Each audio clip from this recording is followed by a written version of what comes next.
નમસ્તે વિદ્યાર્થી મિત્રો, the Muslim education and welfare સોસાયટીની યુટ્યુબ ચેનલમાં આપ સૌનું હું ફિરોઝ ખત્રી હાર્દિક સ્વાગત કરું છું. મિત્રો, હાલમાં આપણે પેસિવ વોઇસ શીખી રહ્યા છીએ. આ જ શૃંખલાનો આજનો આ ત્રીજો ભાગ પ્રસ્તુત છે, પેસિવ વોઇસ પાર્ટ 3. આજના વિડીયોમાં આપણે ત્રણે ત્રણ પૂર્ણકાળ જે છે, પૂર્ણ વર્તમાન કાળ, પૂર્ણ ભૂતકાળ અને પૂર્ણ ભવિષ્યકાળ, એનું કેવી રીતે પેસિવમાં ફેરવી શકાય એની વાત કરીશું. સૌથી પહેલો આપણે જોઈએ ધ પ્રેઝન્ટ પરફેક્ટ ટેન્સ, એટલે કે પૂર્ણ વર્તમાન કાળના વાક્યોને કેવી રીતે આપણે પેસિવમાં ફેરવી શકીએ. પહેલું ઉદાહરણ લઈએ. Mohan has written a note. મોહને નોંધ લખી છે. જો વાક્યમાં હેઝ અથવા હેવ હોય અને સાથે ભૂતકૃદંત હોય તો એ વાક્ય પૂર્ણ કાળનું હોય છે, પૂર્ણ વર્તમાન કાળનું હોય છે. Mohan has written a note. અહીંયા તમે જોઈ શકો છો કે મોહન સબ્જેક્ટ છે, હેઝ, અને અહીંયા રિટન જે છે એ વર્બ છે અને આ નોટ ઓબ્જેક્ટ છે. એક્ટિવ વોઇસ નું વાક્ય છે કારણ કે એસવીઓ પેટર્ન છે. પેસિવમાં ફેરવતી વખતે ઓબ્જેક્ટ પહેલા લખવું પડે અને આ નોટ સાથે પણ હેઝ આવશે તો આપણે હેઝ મૂક્યું છે. અને જ્યારે પૂર્ણ વર્તમાન કાળના વાક્યો હોય કે પૂર્ણ ભૂતકાળના હોય અથવા પૂર્ણ ભવિષ્યકાળના હોય તો એમાં પેસિવ વોઇસની અંદર બીન શબ્દ ફરજિયાત ઉમેરવો પડશે. આ વસ્તુ ધ્યાનમાં રાખીએ. આ note has been written by Mohan. આ પેસિવ વોઇસમાં વાક્ય ફેરવાઈ ગયું. Mohan has written a note. A note has been written by Mohan. Passive વોઇસના વાક્યોની અંદર પૂર્ણ કાળના જ્યારે વાક્ય હશે ત્યારે પેસિવ વોઇસમાં બીન ફરજિયાત આવશે. આ વસ્તુ ધ્યાનમાં રાખીએ. બીજું ઉદાહરણ. I haven't visited Agra. I subject છે, haven't નકાર સૂચક છે, visited વર્બ છે, આગ્રા ઓબ્જેક્ટ છે. I સાથે haven't આવ્યું છે, પણ હવે આપણે આગ્રાને પહેલા લઈ જશું, એટલે કે ઓબ્જેક્ટને પહેલા લઈ જશું તો એની સાથે hasn't આવશે, haven't નહીં આવે. આ વસ્તુ ધ્યાનમાં રાખીએ.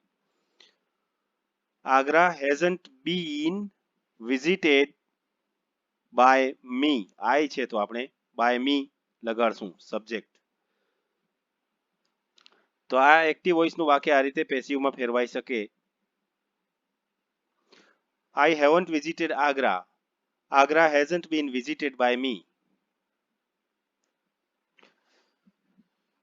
ઉદાહરણ નંબર 3 જોઈએ આપણે. પ્રશ્ન વાક્ય છે. Have they decorated the classroom? શું તેમણે વર્ગખંડને શણગાર્યો છે? હેવ પહેલા છે એટલે વાક્ય પ્રશ્ન વાક્ય છે. they સાથે હેવ આવ્યું છે, પણ હવે આપણે ક્લાસરૂમને આગળ લઈ જવું પડશે. આ સબ્જેક્ટ છે, ડેકોરેટેડ વર્બ છે, ધ ક્લાસરૂમ ઓબ્જેક્ટ છે. હવે ઓબ્જેક્ટને આપણે પહેલા લઈ જવું પડશે તો એની સાથે હેઝ આવશે, હેવ નહીં આવે. એ ધ્યાન રાખીએ આપણે. ધ ક્લાસરૂમ ઓબ્જેક્ટ છે, બીન લગાડવું પડશે. ડેકોરેટેડ વર્બ છે અને ધેના બદલે આપણે ધેમ કર્યું છે સબ્જેક્ટ.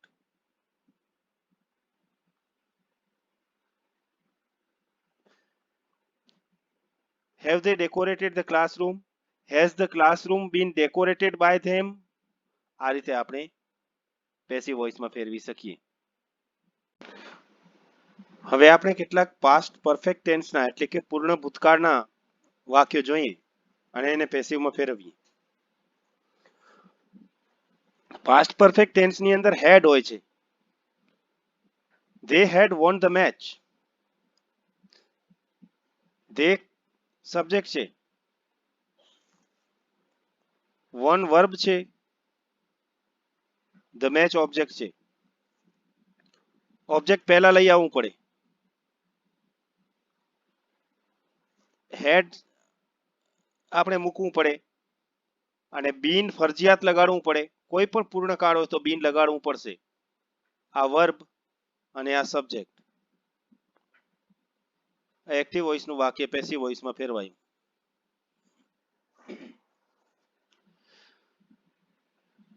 વાક્ય number 2. She hadn't finished her work. તેણીનું કામ પૂરું કર્યું નહોતું. She સબ્જેક્ટ, hadn't નકાર સૂચક છે, finished વર્બ છે અને her work ઓબ્જેક્ટ છે. her work ને પહેલા લઈ આવો. hadn't નું hadn't મૂકીએ આપણે. been finished by her. Active વોઇસનું વાક્ય પેસિવમાં. She hadn't finished her work. Her work hadn't been finished by her.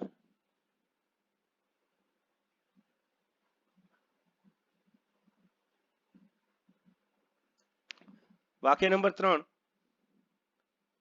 Had he bought a computer? શું તેણે કોમ્પ્યુટર ખરીદ્યું હતું? આ વાક્ય પ્રશ્ન વાક્ય છે. પ્રશ્ન વાક્ય છે કારણ કે હેડ વાક્યમાં આગળ વાપરવામાં આવ્યું છે. હી સબ્જેક્ટ, બોટ વર્બ અને આ કોમ્પ્યુટર ઓબ્જેક્ટ છે.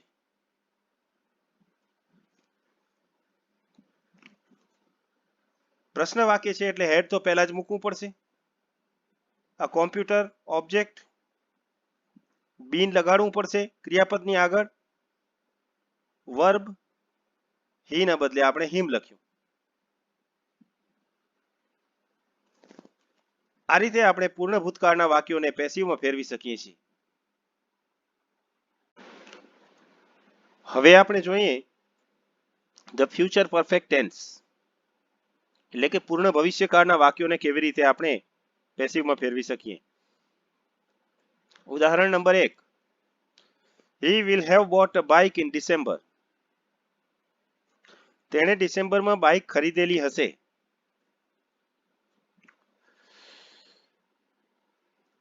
will have એ પૂર્ણ ભવિષ્ય સૂચવે છે. bought a bike in December. he subject, will have પૂર્ણ ભવિષ્ય સૂચક, bought verb, a bike sub object અને in December extra words. Object ને પહેલા લઈ જવું પડે. will have નું will have મૂકશું આપણે અને been તો મૂકવું જ પડશે. bought verb he નું આપણે him કરશું. in December extra words. He will have bought a bike in December.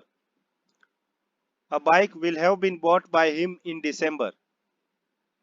આ રીતે આ વાક્યનું આપણે પેસિવ કરીએ. હવે આપણે જોઈએ વાક્ય નંબર 2, જે નકાર વાક્ય છે. They won't have written an essay. They subject, won't have નકાર સૂચક છે, verb written, an essay object. એસવીઓ પેટર્નને આપણે ઓવીએસ પેટર્નમાં ફેરવવા માટે સૌથી પહેલા ઓ લઈ આવવું પડશે, એટલે ઓબ્જેક્ટ લઈ આવવું પડશે. એન એસે, વોન્ટ હેવ નું વોન્ટ હેવ આપણે મૂકશું. બીન લગાડવું પડશે. રિટર્ન વર્બ છે. ધે નું આપણે બાય ધેમ કરીએ છીએ.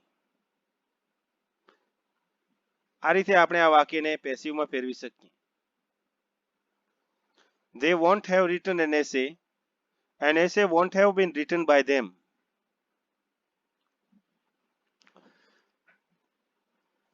હવે આપણે વાક્ય નંબર 3 લઈએ, જે એક પ્રશ્ન વાક્ય છે. Will she have bought a red dress? શું તેણીએ લાલ ડ્રેસ ખરીદેલું હશે? વિલ પહેલા છે એટલે એ પ્રશ્ન વાક્ય છે, તો આપણે પેસિવમાં પણ પહેલા વિલ રાખશું. સી સબ્જેક્ટ છે, બોટ વર્બ છે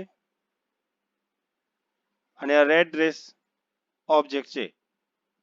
સબ્જેક્ટના બદલે વર્બ લઈ આવશું, સબ્જેક્ટના બદલે ઓબ્જેક્ટ લઈ આવશું આપણે. રેડ ડ્રેસ, હેવ, બીન લગાડવું પડશે. વર્બ છે બોટ, સી નું આપણે બાય હર કર્યું.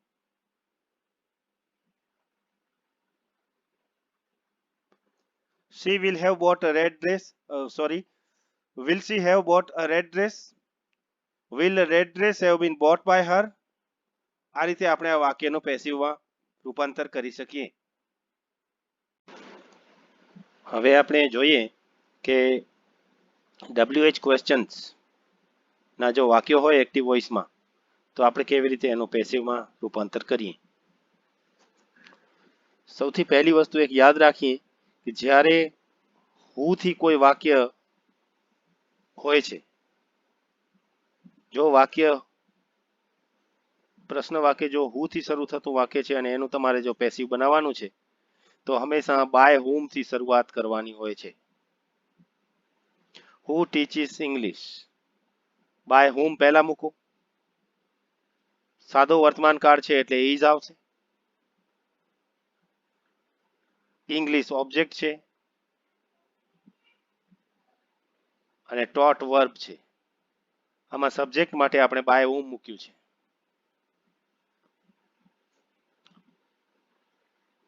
તો આ રીતે આપણે એક્ટિવ વોઇસના વાક્યને પેસિવ વોઇસમાં ફેરવી શકીએ છીએ. બીજું, વેર did you put your bag?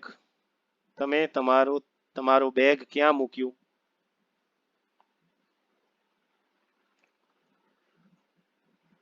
જે હુ સિવાયના કોઈ પણ WH પ્રશ્ન જો હોય તો જે WH શબ્દથી પ્રશ્ન બનેલો છે એ WH શબ્દને પણ આપણે પેસિવ વોઇસમાં જ એને જ આગળ મૂકીએ છીએ. તો where did you put your bag? Where સાદો ભૂતકાળ છે એટલે વોઝ, પછી યોર બેગ ઓબ્જેક્ટ છે, યુ છે એ સબ્જેક્ટ છે, પુટ છે એ વર્બ છે. વેર વોઝ યોર બેગ, સબ્જેક્ટના બદલે ઓબ્જેક્ટ લખીએ આપણે. પુટ વર્બ છે અને યુ સબ્જેક્ટ છે. આ રીતે આપણે એક્ટિવ વોઇસના વાક્યને પેસિવમાં ફેરવી શકીએ. When will he call you? When will he call you? When થી પ્રશ્ન છે અને ભવિષ્યકાળનું છે કારણ કે વિલ છે. હી સબ્જેક્ટ છે, કોલ વર્બ છે, યુ ઓબ્જેક્ટ છે. વેન શરૂઆતમાં મૂકવું પડશે એ આપણે મૂક્યું. વિલ ભવિષ્યકાળના વાક્યની અંદર મૂકવામાં આવે છે. યુ ઓબ્જેક્ટ, બી કોલ્ડ અને સબ્જેક્ટ બાય હિમ. તો આ રીતે આપણે જો WH ક્વેશ્ચન હોય તો એનું આપણે પેસિવ વોઇસમાં રૂપાંતર કરીએ છીએ.